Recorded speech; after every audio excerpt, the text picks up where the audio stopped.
What's up? What's up? How you doing?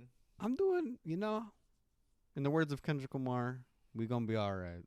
That's all I got to say on that one. What about you? How you doing, I'm Alvaro? pretty good.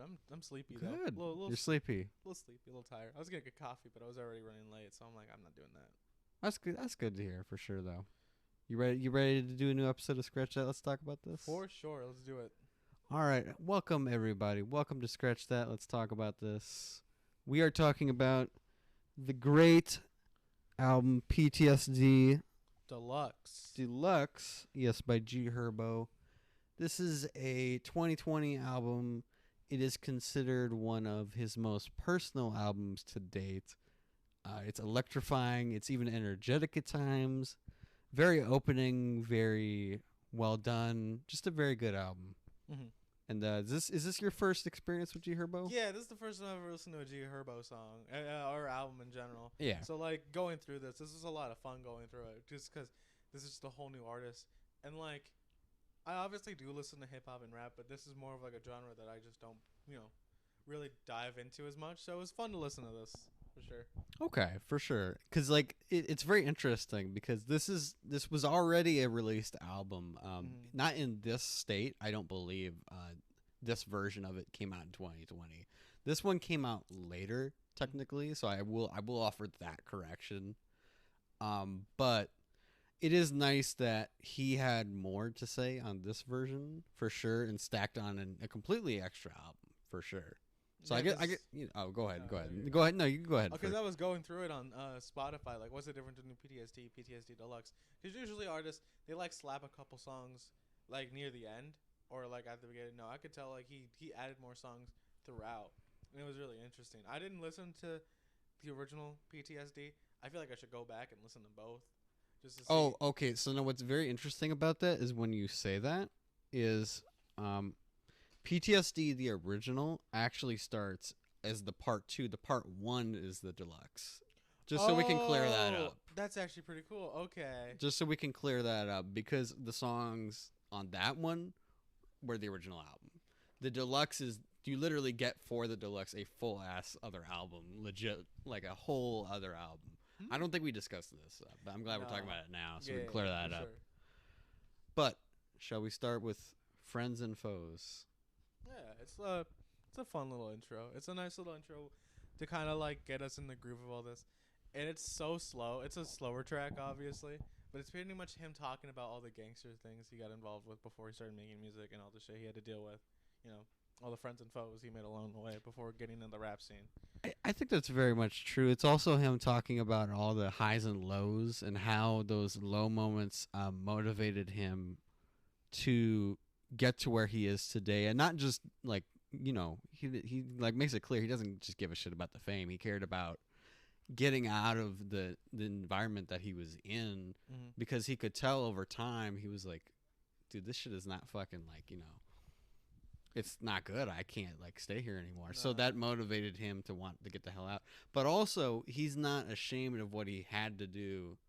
Like, he makes that very clear in this intro. He's not ashamed of what he had to do to get here. And he's not ashamed to talk about it either, for sure. Yeah. Cap guns. This is where things kind of get a little, little simple. But, I do like the little simple analogy of cap guns. Mm-hmm. So, to actually tell how this story of like how you start playing with like cap guns, you end up, yeah, like his life used to be very simple, and then like it kind of progressed to like this nature of like things getting crazier and crazier, just slowly. But yeah, I do like how he also talks about how he could have done certain things, but those events that he didn't do led to the events of where he is right now. Yeah, making this album. Speaking his truth, telling the world what he has to say about his life, and him just opening up to his audience pretty much, that even though he doesn't like everything he did, it still brought him to where he is.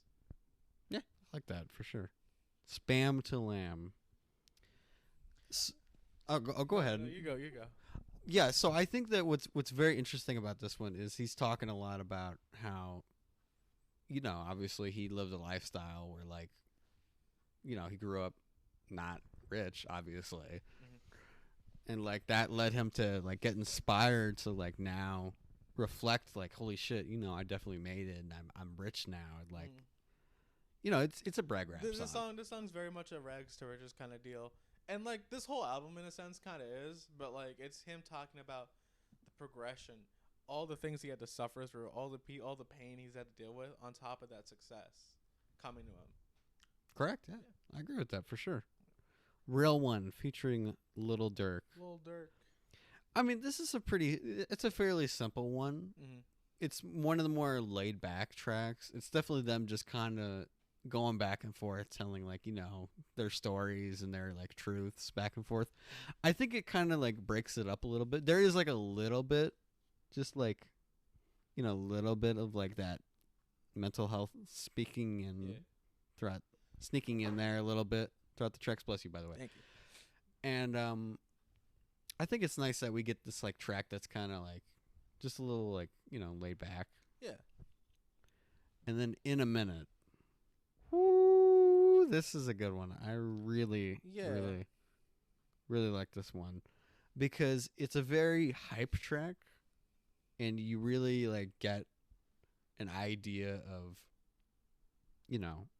how hard he had to work to get there and how he knew all the stuff he had to do. Mm-hmm. But also, he's talking a lot about, I don't give a shit, I'm gonna be outside in a minute, and if you want to like talk shit, don't worry, I'm still all about that. He makes that very clear throughout this album, by the way. He's like, I don't care, you can come and talk shit to me. I'm still about that lifestyle regardless of what I'm saying about this, more or less. Well, what's funny, and then this is kind of a side thing about G Herbo, but there's a funny story of Selena Powell. You probably don't know who the fuck that is. Nope. That's not important to the story.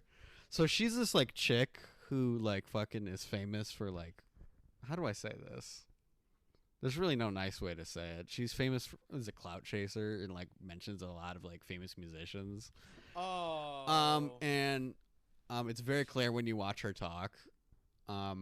And she tried to go on a No Jumper, and like it's the funniest thing ever because like she's pissed in the interview. You could tell she's like, "Oh my god, he like but like the context is that she stole music equipment and shit from G Herbo, and she got mad when he came over with guns and shit to come and get his shit back, and tried to snitch on him. And when the cops got there, they were like, but you stole his shit, right? And she's like, yeah, but like they came into my house. But you stole his shit, right? Hey, the really incredibly, unequivocally rare cop W. I absolutely love that story because like Adam is like, no, that's not how that works. You can't like snitch on somebody when you like stole stuff from him. Could you imagine committing armed robbery? The police like, you like, oh, so like, what happened? Well, we just robbed the store and this car just T-bones us. But you just robbed the store. Yeah, the car T-boned us. So like, I mean, anything about that? You just robbed the store, but the car insurance. This is gonna get totaled. That's all I'm saying. Oh boy. Anyways, Smoke. This is a very good one. I actually like that. This is about him talking about a little bit about, how people said, oh, he can't make it in the music industry, so he had to prove them wrong. Just like every great of all time, they do things out of spite. Oh, you can't do it. Well, fuck you. Watch me, and does it anyway. And then he did it anyway. He did it anyway. And then I love how he's actually also talking about how, people are saying, oh, they're talking shit online and whatever. And then when he comes up and pulls up, they don't want that smoke for real. Exactly. They're like, no. Double entendre. Oh, shit. And he's like, yeah, like just because I'm famous doesn't mean I'm going to stop doing that as well, by the way. Like he's basically telling everyone, hey, watch out. Just because I'm famous, it don't mean I can't get my hands dirty. Basically, yeah. It's kind of hysterical. It's like Dr. Dre in that GTA 5 mission. Oh, my God. I have not played that. I haven't like played it I'm yet aware either. of what you're because I watched it. Yeah, I haven't I'm played it not either. grinding through GTA Online just to like. I'm not play doing that. that either. I'm not No, going through I'm not gonna pay the great white shark card. I ain't doing that. Oh, I didn't know I had to pay. I thought I just had. No, to you can grind, but you could just be a fucking asshole or a sweat and just pay to get fake money in the game. I'm not doing that. I'm not doing that. Yeah, I'm not. No, I wasn't gonna do either because Same with Red Dead. I'm not paying to get gold in the game. As much as I could like just- GTA, I think GTA Online is so redundant with how much stuff you have to do if you want to do something cool. It would be cool if you could just play those missions, right? Yeah. But no, you have to grind through all the other shit and go through all this lag, and it's very Not whatever. worth it. Not worth it. Like this with Lil Uzi Vert. This was such a fun track to listen to. I really like this track. It's very much it's very much a hype track. I can. Yeah, kinda I mean, tell. there's nothing really more to it. It's just a hype track. It's fun. You know, Like, Uzi and him trading like, back you could lines. totally play this at a party and everyone would be okay with it. Just You ain't 'cause- got guap like this. Hey, you ain't got like this. Hey, I really like that track. That one, that really kind of narrows that one Yeah. down. There's really not much to say, for sure. OFNG. You know, I what I like about this one is it feels like it's chill, right? Mhm. You know, but he's talking about losing friends that are dying. You know, not there with them anymore. Yeah. And he's like, "Oh, I'm struggling, but I didn't know it back then.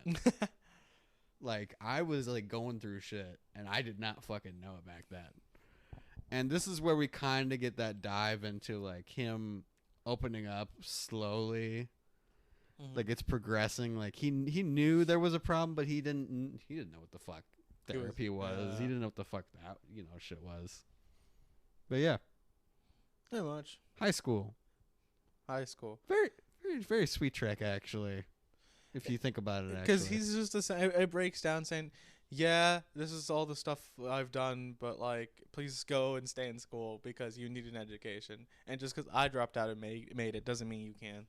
Because even then, he like puts a snippet in from what I'm assuming is a news interview. I'm not sure what that is actually either. Because it sounds like it's one of his teachers. Sounds like it, yeah. Talking about how, he dropped out, but he was just a fun goofball kid. But I do not encourage anyone who goes to this school to drop out because you're not gonna make it. And essentially, a lot of people do say that, especially like a lot of tech billionaires. Bill Gates is notorious for saying, "Please go to college and stay in school," even though he dropped out and made Microsoft. And I do think that there's two sides to that. Is because I do think that there are some people who like he wanted to chase what he wanted, and there's two sides to that. There's your side to that, which is I do think that's true, and you should stay in school and should do that. And if you do want to pursue college and all that, go for it. But if you don't think it's for Yeah. you, it's not mandatory. College is just additional school. Don't go for it if you don't think you need it. People will try to tell you that you need college. If you don't think you need it, you probably don't need it. But if what you want to pursue in life is required by a college degree, then I go for it. Go for it if you can. Right. And like he obviously saw what he wanted to do. He obviously saw at a certain point he didn't need to do that or, XYZ. And I think that this really is just a testament of, you can go after what you want, one way or the other, for sure. There are benefits to both ways, but there are also downsides to not going to school that he talks about throughout the track. Like he did go after it, but he acknowledges, hey, just so you know, this isn't going to be the route for everybody. Not everybody can go through this route. Yeah. So you have to be tough. You have to be strong to go through this route. And I do like that he does what you're saying, encourages people to stay in school. I appreciate that. And then the little news clip kind of plays both sides. Like, we don't encourage our students to drop out, but, if they're making it happen, they're making it happen, Mm-hmm. Oh, wow. That was a great talk, actually. Yeah. And I'm riding with it. Riding with it. I'm riding with it. Riding with it. I really like that, There's no like real like hook other than just him saying riding with it. No. Riding with it. For a song that's really fucking like this is what actually I really love about this album, by the way, is it feels like he's improvising so much of these lyrics, Mm-hmm. but it just feels so natural what he's talking about. Yeah. About all like the deep shit. Mm-hmm. Especially in like this song where he's just talking about reflecting on his friends dying and also, you know, all the things that led him from those events led to him coming to being famous, but that also doesn't affect him. Like he still feels these things, like these sad things, even though he's still there. Mm-hmm. And like he is still like paranoid, even though like he has security and he has like, you know, a team behind him. He's still, he's kind of like, you know, looking both ways and shit. And like, Because like one thing about fame and being involved in this lifestyle is that you basically have an even bigger target on your back now. I mean, basically, yeah. Look at like Pop Smoke. Look like XXXTentacion. Look at all these like artists who Shut the way I move. who we some people thought like, you know, these artists were untouchable and stuff like that. And like the thing is, like X was literally just going to buy a fucking bike, and people were following him. Pop Smoke was literally just taking a picture in front of his house, and because he accidentally put the numbers, people found where he lived just based off the numbers. So yeah, I do think that, you know, it's a cautionary tale of like you need to be careful, you know, for sure. Mm-hmm. Oh my, okay, yeah, trenches. We're getting deep over here, by the way. For real. This is basically just Herbo saying, don't press him. You know, he's famous, but don't let that fool you. He's got people with him now too. That's basically it. It just says, yeah, you know, I got my homies back here. They're here for me. Basically, yeah. Yeah, little ride. Nice little, you know, nice little story track. You know, a cautionary tale of, you know, hey, you know, if you get into this lifestyle, there's a chance you may not make it out alive. Mm-hmm. That's basically the gist of this one. I really like how, you know, he makes it clear this could be somebody who we really knew, or this could be just a cautionary tale of, hey, is this really something you want to get into? But either way, it's still presented like, you know, something he's legitimately learned in his life. Yeah, exactly. Like, it does feel like he's telling his truth in a certain way, but also, hey, be careful. You know, you may not want to get into this lifestyle for sure. Mm-hmm. Why don't you read the next one? What's the next track called? I'm just going to say the words just, and then we're going to leave it at that. How's that sound? It's like the People in Paris song. God, there's like a fucking 5-minute joke in that new movie, You People, with fucking Eddie Murphy and Jonah Hill. Oh. God, it's so annoying. Oh my god. No, I'm not. I'm not kidding. You're talking about the People in Paris scene. Yeah. Oh my god. I was like, yeah, great. Like, this joke hasn't been done on TikTok already, for Christ's sake.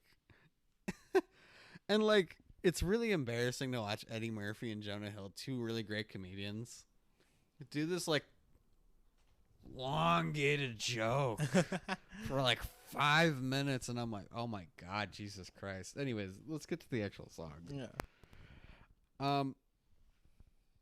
You know, this is actually a really, really deep one because it's about Herbo actually being told constantly and not understanding, maybe understanding a little bit.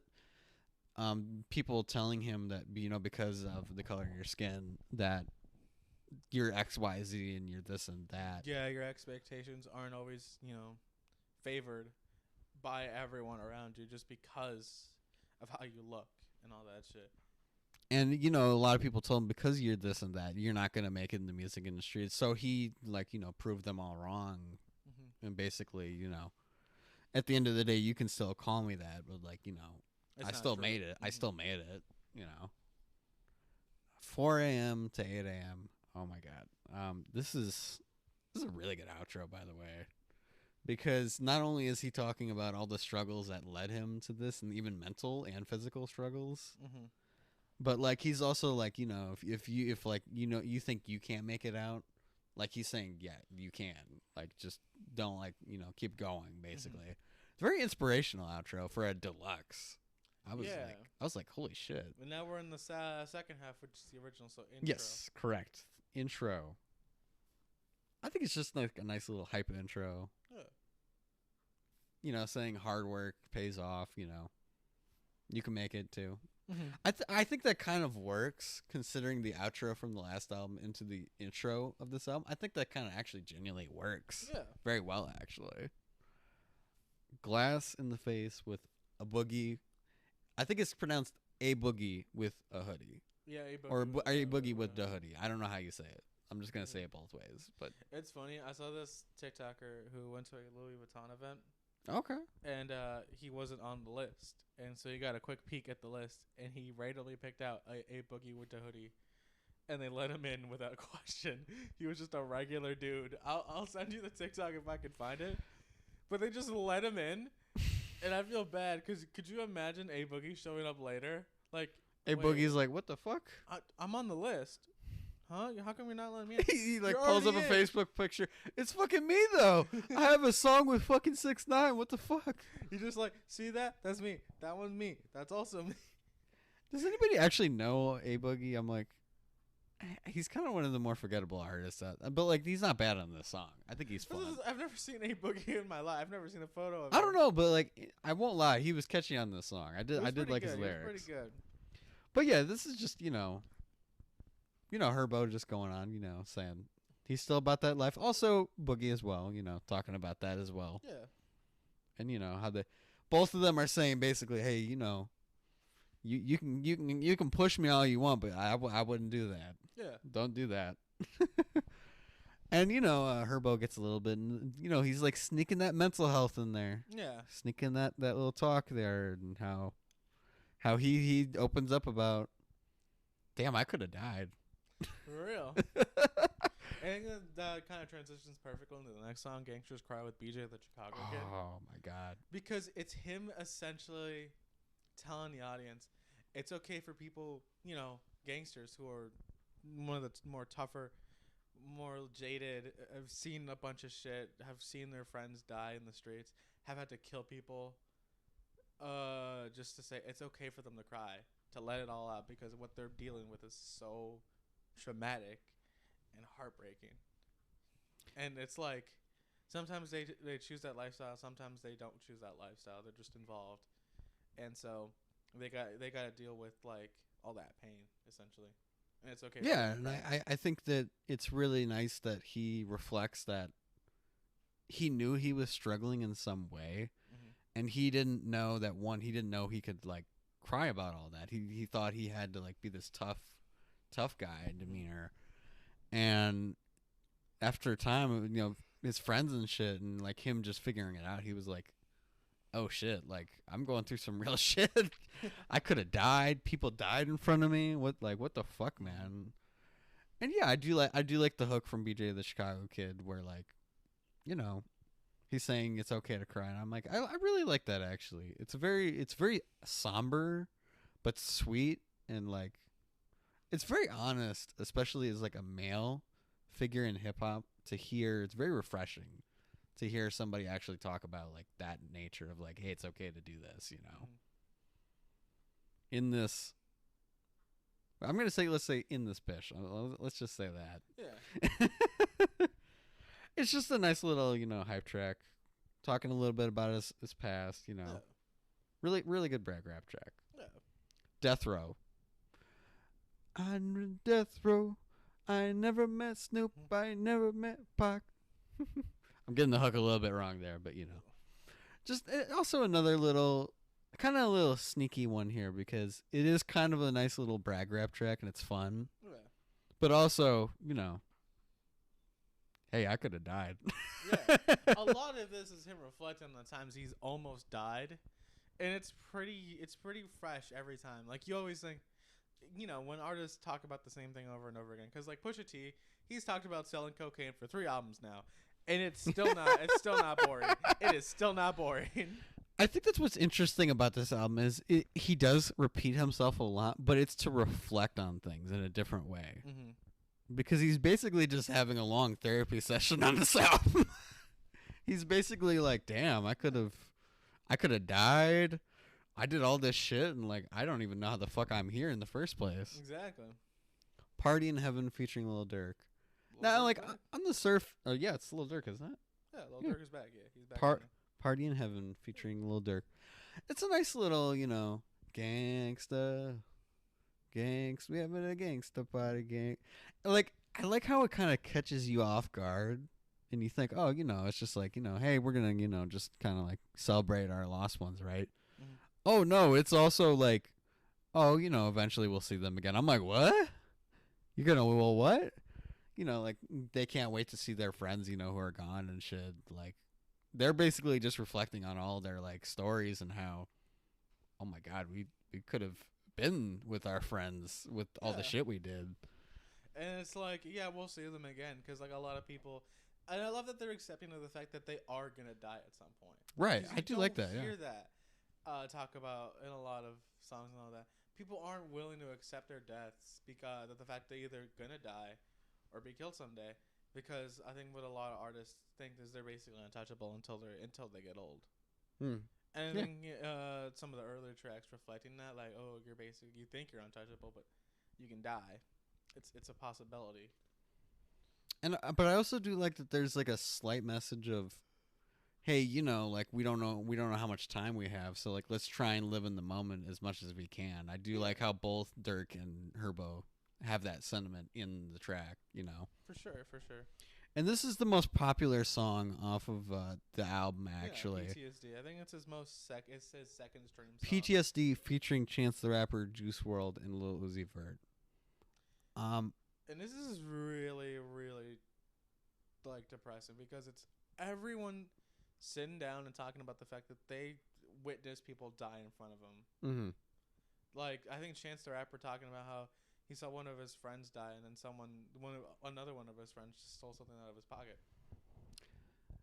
I think what makes it the most sad for me is the hook from Juice WRLD, Yeah.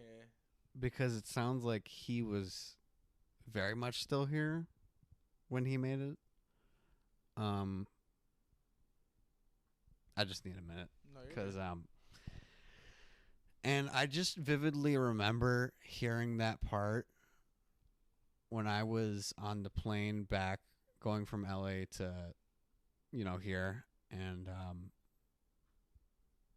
I just remember crying the whole time because it felt like he should have still been here when I heard it, and it really broke me when I heard that the first time, and I wish he could have known how much he helped so many people, and I really breaks my heart that he did what he did.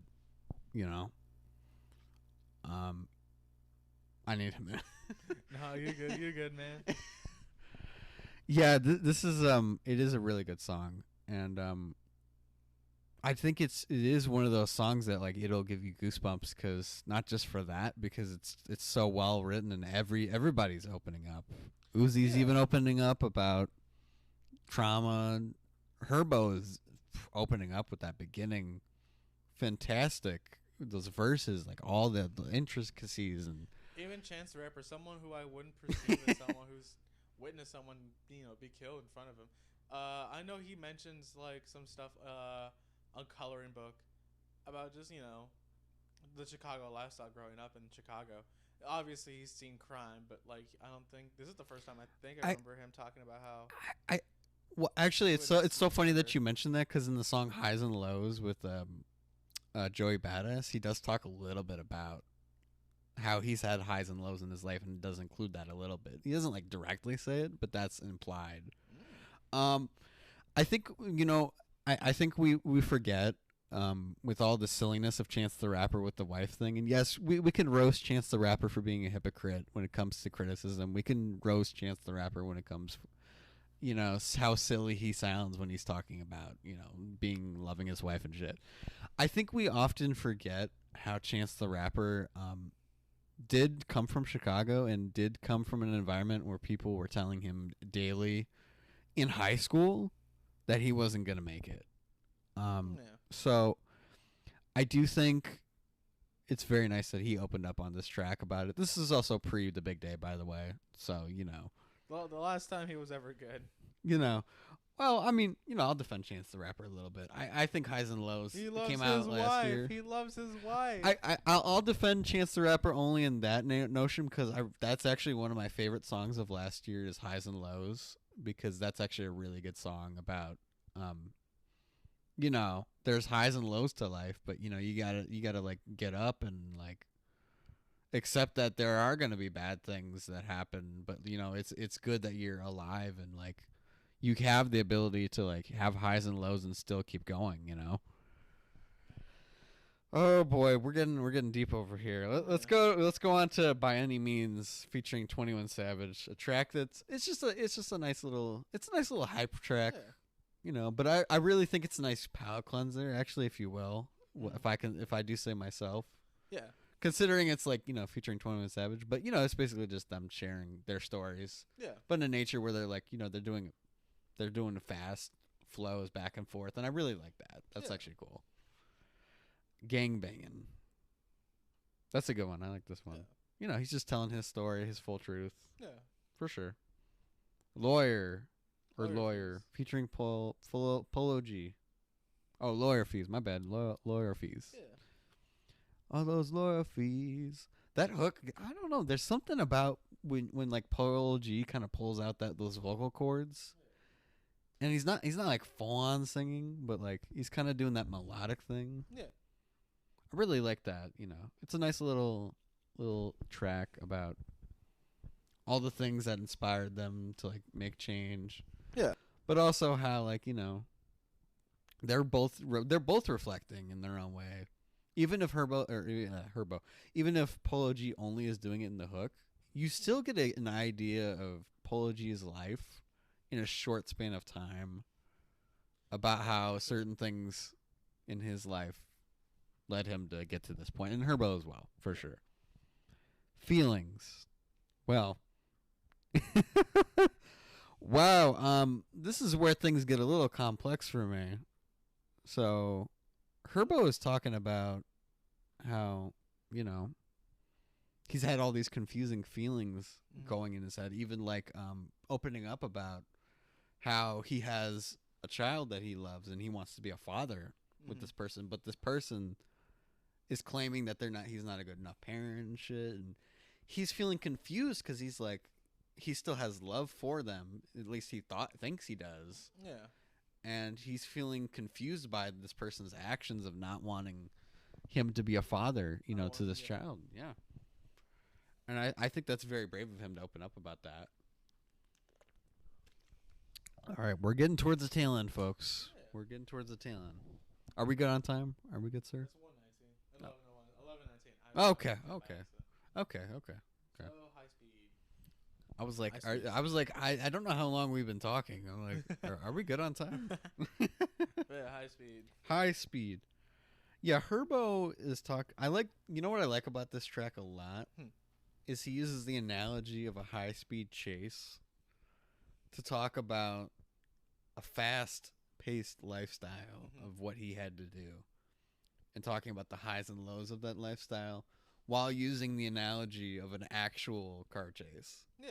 I think that's a really well constructed idea. I've been talking a lot. Do you have anything to say, sir? Not really.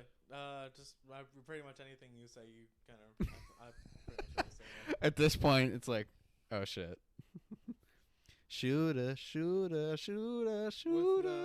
Jacquees. Oh, I know. I very much know who Jacquees is. Okay. He's very controversial in the R&B community because he loves to call himself the R&B king. He's not bad though. I think on this song he's not bad for sure. But I think this is it's a nice little track of Herbo just kind of opening up about his life, but also being like, hey, talking to like said whoever woman this is in the track. Hey, are you still down with me even after all this? Yeah. What I have done and shit. It's kind of a nice little one to kind of break it up and sound a little chill, but also there's a little bit of personal stuff in there as well. I like how I've said everything you want to say, huh? Pretty much. Intuition, last track. It's pretty good. It's a pretty fun. I like really good backing vocals, and this one has really good backing vocals. So I believe it features also Sonta Sometimes Too Pretty. Too Pretty. I don't know who they are, so apologies if I'm saying that wrong. But yeah, this is a nice little outro. You know, just talking about how he actually sat down and like reflected on all the shit going on in his life, and he was like, "Damn, I didn't know what therapy was because I was told that." And that could get into a deeper conversation of like the one side of it being, the standard in society by males. If you do that, it's bad. And then we get into like the other side of it as well. And like there's so many multiple sides of like why people don't seek therapy. And like I think that he really like opens up like, yeah, dude, I didn't know I needed that because I was told it was bad, but like shit, I fucking needed that. I fucking needed therapy really bad after all the shit I've been through. But yeah, what would you rate this album, sir? I'll give it like a 9.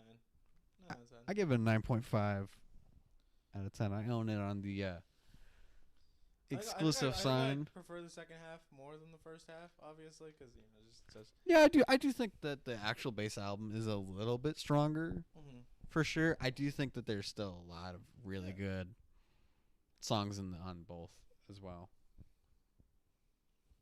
But shall we get into playlist time? Playlist. So we made another playlist for this episode. It says February 17th. Don't worry. Date will be changed. As of March 7th. Don't worry. So you can. Why you gotta call me out like that? I'm gonna change it. You can tell how long we take on these. There's no evidence that this is ever gonna exist, besides me saying it. And I am very loyal and trustworthy. I don't lie. I'm a good noodle. I'm a good noodle. I don't watch Babylon. Too much sex for me. Anyway, I'm gonna talk about your 3 songs, and you're gonna talk about my 3 songs. So. He chose Logic's Under Pressure for his first pick, and it's a really good track talking about his lifestyle, about how he pretty much is working so hard that there's so much pressure on him that he just doesn't feel like he's going to be content in his life. Like he's going to be alone, and he's going to never stop having that pressure from not only his fans, but his family, his dad. And I love the Eazy-E sample on this because it samples that Eazy-E track Easy that the game also sampled for that Kanye West Pete Davidson diss track, essentially. Well, that's funny that you say that. I prefer the sample better on this than I do that Eazy-E song. Not Eazy-E song. I prefer on that track that Kanye did. That's so funny that you say that because I believe that's a direct sample of what Eazy-E sampled as well, even though I do think that there is technically a sample of the Eazy-E part. It is actually a sample of the sample. It's so funny that you brought that up. But yeah, to go off of more of what you said as well, I think that the song is not only about Logic feeling pressure. I like how on the surface when you go in the beginning, you could see it either two ways. It's either Logic talking about the pressure of society and all this other shit from his family and all that, or it's him talking also about bragging about how he got to this lifestyle and how he got to what he achieved. And it's a little bit of both. I think it's a little bit of both. Was he couch hopping when he made his first album? Yeah, I believe so. Yeah. But then you get into the second part. And it's like a collection of stories from his sister, who he doesn't talk to as much, and his dad, who kind of is writing off the fact that his son is Logic, trying to use that. It's like, hey, stop talking about the drug use. I used to be on. I'm clean now. Please just chill that out. Yeah. And you mentioned it was controversial. I don't know why. There is controversy because of the beat switch up. That's it? Yes. I thought it was. Now let me get into why. And you're going to say this is silly. Yeah. You want to know why? You want to know why? Yes, I very much do. Because of Good Kid, Mad City. Mama will sing about me. Same song sample. Are you? People really got mad at Logic for that. I'm not kidding. Because he used a sample. But no, God forbid he opens up about fucking his sister getting word I'm not gonna say. Essayed. Drug addiction, all that, and how she like went through all these struggles. How he's uncomfortable with his dad because he's seeing another woman, and it's like, oh, it's happening again. Oh, that's so interesting that you brought that. I'm like, I never thought of that. Yeah. And I've listened to this song a million times, and I'm like, that makes sense to me, He's actually. uncomfortable with it because he's just, you know, his dad isn't the best person in the world. He's not the worst person in the world, but he's just uncomfortable around his dad.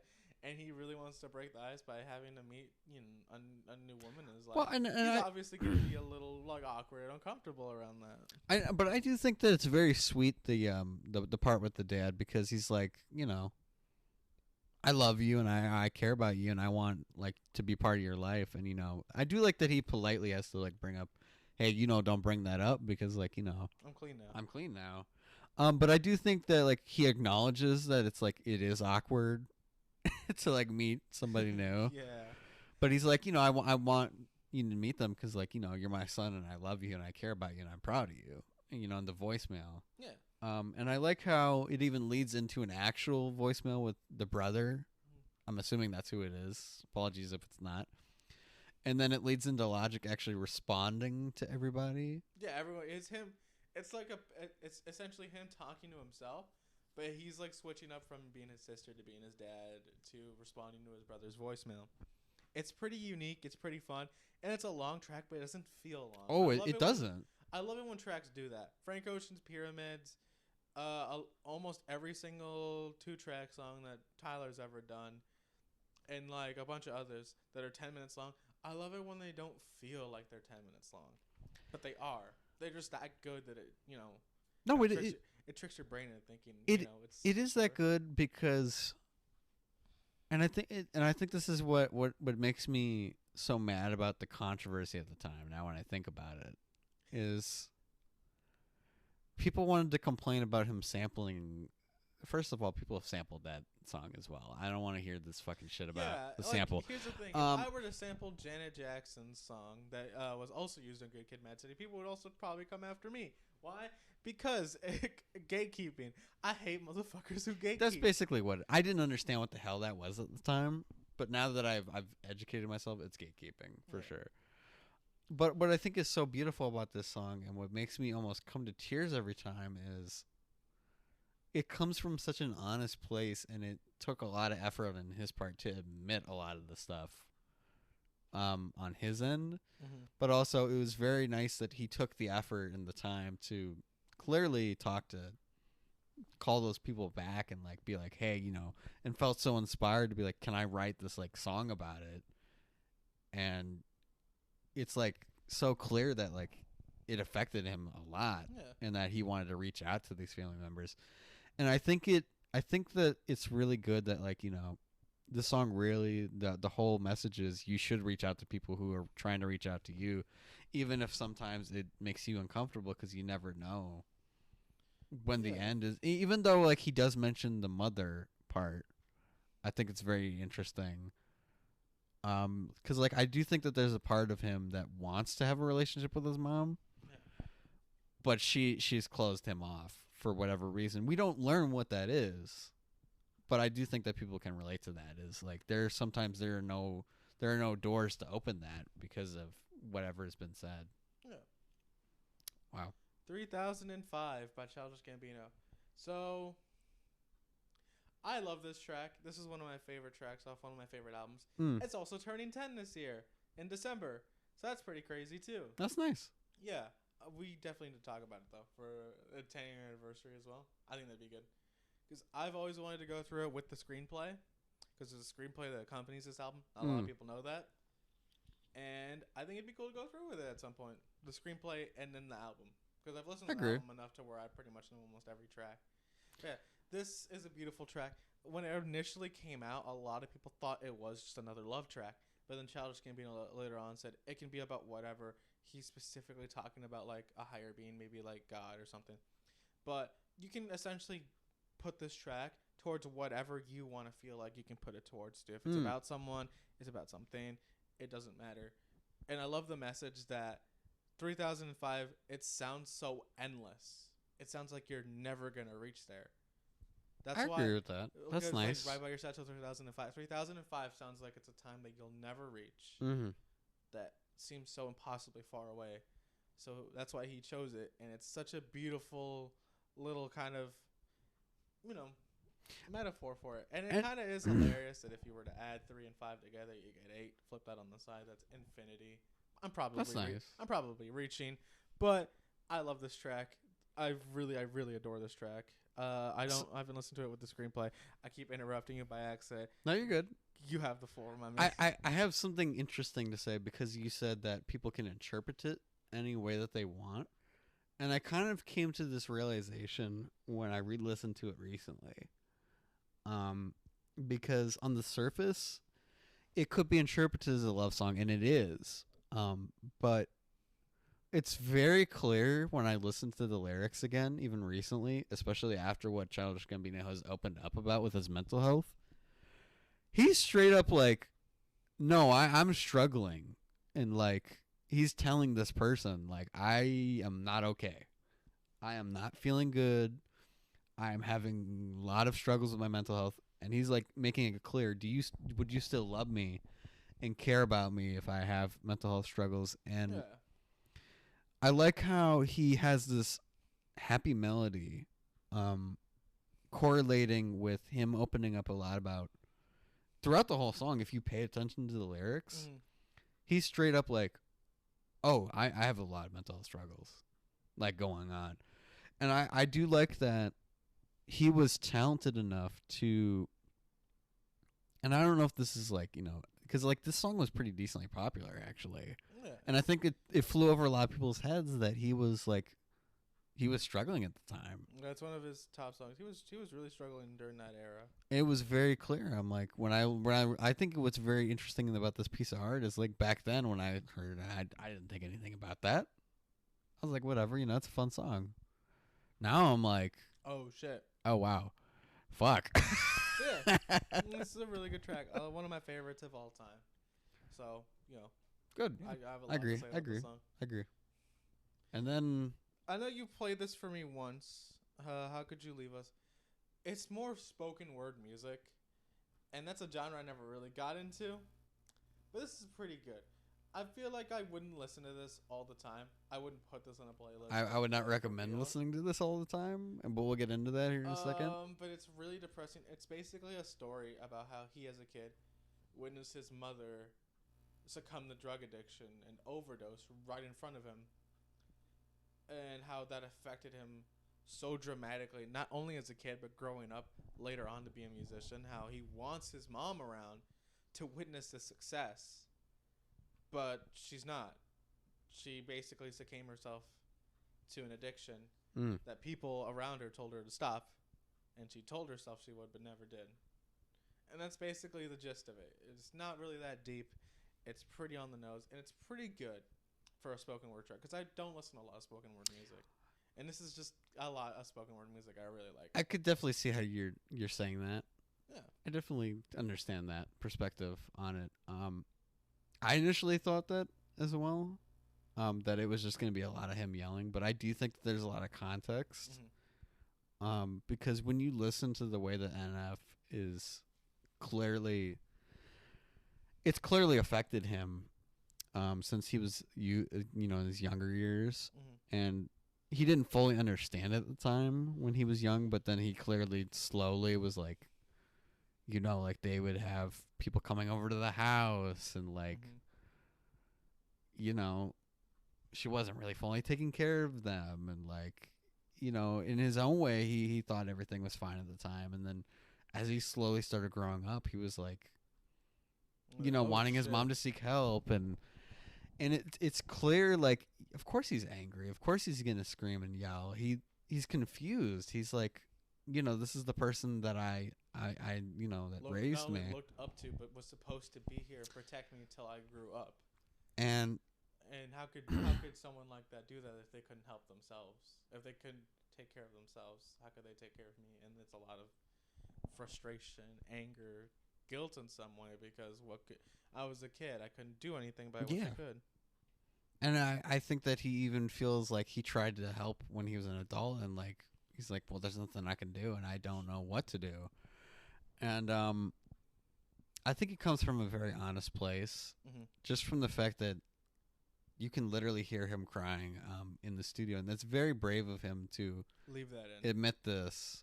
All in an album, by the way, that's called Therapy Sessions, by the way. There's a lot of therapeutic music today. I've noticed that. You could tell where I was when I made this playlist, obviously. My picks now. All right, way more wholesome and You're talking Endlessly by Omar Okay, Apollo, hold on a minute. Maybe not the intro song. Significantly more wholesome. Maybe not the intro song. Significantly more Wait, wholesome. Maybe I'm lying. Okay, maybe I'm lying. Hold Maybe just the on, second hold song. Hold on. Yeah, just the second song for sure. Okay, go. I think this is a very nice track. Endlessly by Omar Apollo. Okay, what I would say, here's my interpretation of it. I think that he's acknowledging that he is finding out how to love himself, and that he had always had the power to do that. But in the process of that, he thought he found love with somebody who he thought was making him love himself, but he is unsure. Like, did you really love me, or did you love our interactions? Did you love the sex only? That's my interpretation of it. I want to hear what you have to say. That's pretty good. I think a lot of it is just, falling out of love over time. Because, because sometimes relationships always don't work out. I actually, I really gravitated to this song a while ago. I'm talking, around November. I was dealing with some, really heavy shit. I think, near the end of October, start of November, I was dealing with some really heavy shit. Because, I was in this relationship for a while. And we just stopped talking for a bit. And then this song came around. I, I didn't discover it. My girlfriend put me on it while we were talking again. And I was able to relate to the song so well. And it's one of those songs where, you hear it, it's fun sounding. Then you start paying attention to the words. It's, really depressing. It's kind of like Hey Ya by... I don't mean to laugh, but, I agree. But, in a sense where it's more on the nose than subtle. Because Hey Ya, it's essentially about divorce and how fucking relationships aren't successful at all. Not... The divorce rates are so high. But it's disguised as this fun... melodic, I agree. I agree. And I agree. that's what this song tries to do, but it's really on the nose with this message, and I really like that hook. No, I love kind of. So long, you even touched me. I love kind of looking at the lyrics while I'm listening to it, and I agree. Did you even love me all along? Listen to the Tiny Desk version, because he straight up just tells the people, "Hey, cut them people out your life, burn the bridge, improve your work on yourself, meditate, and all that shit." I'm like, Omar, you basically. Fucking dog. I love you. But no, I'm glad I can't relate to the song anymore. I'm glad I just see it for what it is, as a healing song, essentially. Yeah, basically. Yeah. Tell him. I still don't know how to say his name. I know his little producer tag is Koichi. I think that's it. Featuring Snap. Featuring Snap. I mean, it's a hype trick. I mean, I have a little bit of a, kind of just silly side story of how I even found out about this song before. Go for it. So you remember that Trippie Red Drake song that came out, right? I think so. Not a big Trippie fan. Not a big Drake. No, of course. Yeah, I basically was just playing the radio one day of that, on the because streaming services do a little radio, right? Yeah. And it was just kind of playing music that was similar to they had Playboy Cardi on there. I think it might have been that song actually. Jump at the house. It might have been that song actually. It might have been that Playboy. I don't remember. It's one of the two. It's either that Trippie Red song, "Miss the Rage" or something, or that song. It might have been that one that I did. It might have been one of the two. I can't remember which Rage, one. Probably. And this one just kind of started randomly playing, and I was like, "Damn, this song is actually pretty good." That's really it. I mean, it's kind of just a jam song of them going back and forth, and it's really cool. It's fun loving. It's just a fun hype track to just put on at a party. Not really deep. It's just fun to listen to, and that's what Koichi's music is really about. Him just having fun. He's a fun-loving, fun dude who loves anime. He references anime in as many tracks as he can get his hands on. He's a big JoJo fan. I respect him for that. That's I why can't wait for you to see Creed 3, apparently. Yeah, there's like anime references because fucking Michael B. Jordan's a big anime fan. Of course he is. Like, y'all didn't know this? He fucking loves anime. Like, what is it? They even reference it in What If, where Tony Stark points out, like, hey, kind of looks like a Gundam. What? I like anime. Like, damn. Motherfucking Michael B. Jordan has seen Neon Genesis Evangelion. Yes. He's just a cool dude like that. He just like me, for real. Oh, my God. I love Michael B. Jordan. I love Michael B. Jordan. Me too. Me too. Anyway, Cowboy by Tyler, the Creator. Go. Yeah. It's a very interesting track because this is like Wolf era. Yeah. This So- is also turning 10 on April 1st, which is hilarious. Yeah, makes The you white man is being interrupted again. good. No. Good. All right, that's fine. That's fair enough. Bad. Okay, fair enough. Fair enough. Bad. In the corner of shame you go. It's just like that. Like it still has that Tyler edge, you know, where it's a little edgy, but you know he's like kind of sneaking in like a little bit of reality, Yeah. kind of in there. Because this is essentially a story album. Wolf is a story album. If you haven't listened to it, it's turning 10 this year. Perfect opportunity to listen to it. I think it was April 1st is when this album released, but it's turning 10 this year. It's one of his best albums to date. I think it still holds up pretty well. It's pretty good, yeah. It's obviously still that young Tyler. He's still like part of Odd Future. He just came off Goblin, and like he's still dealing with that with that album. Where he's telling a story and opening up a little bit more, because he has what I like to call his Donda moment, where his some parental figure or someone close to him really passed away and it affected him mentally. I probably shouldn't call it his Donda moment now that I think about it. I fucked up. My bad. But still, you get what I mean. Oh, actually, we can probably call it an Uncle Ben moment, if anything. So that's worse. I'm making it worse. I'm gonna shut up. But it's because he kind of starts partially opening up about how his grandmother had cancer. I think it was brain cancer. He brings that up on this track. That's what I was saying. Because I was like, wait, hold on. There's like a little bit of truth in here. Hold on. Because this is him talking about his life, but he's disguising it under this story about like being at summer camp, essentially. Basically, yeah. I feel like I talked over you. My bad. No, you're good. I didn't know as much as you. Speak I said your everything shit. I had to say in my beginning part because I'm like, I feel like he's gonna give way more context than and I've listened to Wolf and I like Wolf, but It's like, did a good job, sir. Good it's job, obviously bravo. him talking about his life, and then he kind of like just to, oh, this is part of a story. Here's this like budding romance between the main character Wolf, Samuel, and his girlfriend Salem. It's just nice. It's a fun track. You can tell it's obviously Pharrell inspired by the 4-count. Pharrell didn't produce this, obviously Tyler did, but this is where Pharrell started becoming part of the picture for Tyler. Where Pharrell got involved, because he is on a track on this album too. I think it's I fucking love you or hate you or something. IFHAY, I fucking hate you. Yeah. But yeah, obvious Pharrell influences sprinkled throughout this album. A lot of the songs start with a 4-count. Not the same 4-count that Pharrell's known for, but it's still a 4-count. Yeah. Well, yeah, I mean, it was clear that he was inspired by Pharrell and Wolf. A lot of it was inspired by Pharrell. Pharrell definitely helped him figure himself out, not as only a producer but an artist. Yeah, I agree. And we're getting towards the we're getting towards the sir. And I'm having a Narwhal moment for you, Alvaro. I have a gift for you. Oh my God. A De La Soul the Magic Number vinyl. I did tell you that I was gonna get you the magic number on vinyl. Rest in peace. I think Dave. That was his name, Dave.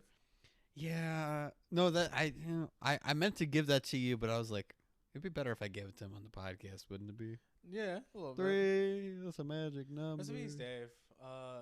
One of the 3 founding members of De La Soul passed away just this year. I think at the start of this year too, right? Oh yeah, dude. It was a couple weeks ago, I think, something like that. It was fairly recently. It's the fact that we're in March and artists are dying. Like the year hasn't even started yet. I mean, at least I will say this. At least he got to like be there at the end of the fight. Because he fought with his with his friends. Because De La Soul is going to continue to be a part of history. where artists fought for their masters. Because like we were supposed to get that music back on streaming in like 2017, but they like read the contract and they were like, yeah, we're gonna get 10%. We're not fucking signing that shit. So like the fact that one, and I think that most people forget that, like, you know, I'm just gonna grab this. Like people think, oh, you know, we get this album, you know, like that's cool, you know. They've had a bunch of other albums too. Like people forget that like they had a bunch of other albums under that record label too that the record label was holding hostage and like refused. And then they did get their masters back, but then here's the kicker of where it was another problem. They had to get the samples cleared because the samples were only originally cleared for the original albums on physical release, not for streaming release. Now, that wasn't quite as hard for songs like Me, Myself, and I, where, you know, George Clinton was like, yeah, of course I'm going to fucking clear the sample for De La Soul. Me, Myself, and I is one of the most influential fucking hip-hop songs ever. Of course I'm going to fucking clear that. But, you know, they worked very hard at it, and yeah, that interesting story about that song, because that did complicate the release of the streaming. Yeah. Because of the magic number being included in Spider-Man, they weren't getting paid royalties for that at the time when that came out in the movie, because the record label owned that, and they had to fight to get those funds from that movie because fuck yeah, a lot of people went to go fucking see Spider-Man. So you bet your ass they fucking were going to go after those royalty checks. Yeah. Did you see how fucking much money that movie made? Of course they were like, fuck yeah, give us the money. Hell yeah, we want the checks for that fucking movie, dude. So yeah, it's been a good episode. Good time here. We're getting back into it. We're getting into the groove. Mm-hmm. You excited next week for Denzel Curry? Which album? Which Denzel Curry? It's the I apologize that I don't have the information in front of me. I think it's Melt or something. My apologies. Melt my eyes, see your future. Yeah, that's a really good. I really think you're gonna really enjoy this one. Are we going with the extended edition? No, we're not gonna. No. The only reason this is the only reason I'm gonna say why we're not gonna go with the extended edition, because that came out more recently.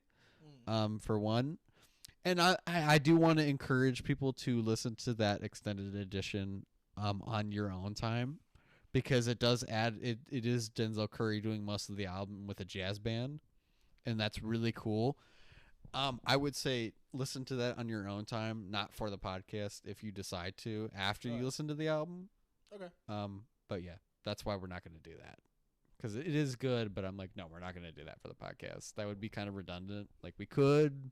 But are we? But like, all we would have to say is like the same exact things for the same exact song. So like, what would be the point? Mm-hmm. But like, yeah, we can encourage people, like, go listen to that version. Absolutely, go for it. Mm-hmm. But yeah. Are you ready to go see the movie with the bear? Cocaine Bear. We're gonna go see Cocaine Bear. I'm also wearing a woodland creature. I think we can say that. This is gonna be a test. Can we say this on YouTube? Can we say this on YouTube? Apparently, you can't say it on TikTok though. I don't know, because like some people are saying White powder bear, powdered sugar bear. Let's go powdered. But like some people are getting in trouble for saying it. So like I don't know who can say it or not. So like Cocaine Bear. We're testing it. YouTube. Also, before we go, YouTube, what the fuck are you doing on our podcast? Because who's watching this shit? Because you're fucking randomly putting. Sorry, go ahead. Know. Which YouTube intern watched this? I know it was one of you. Come on, just say it. Which one of you was it? Speak up. Because they're fucking putting tags under our fucking YouTube sections, and I'm like, this is crazy. I'm like, what? Who's watching this? Which poor YouTube intern was like, okay, that one. I think it might be automated, because I watched one of my old ones that it's on, and I'm like, that's not who I talked about. I gotta fix that myself. It's not perfect. I think it's automated, because I'm like, where the fuck did this come from? I just randomly last night was like, what the fuck? What the fuck are y'all doing, YouTube? All right. It's time for us to go, right? Yeah. Okay, all right. Thank y'all, and next week, Denzel Curry.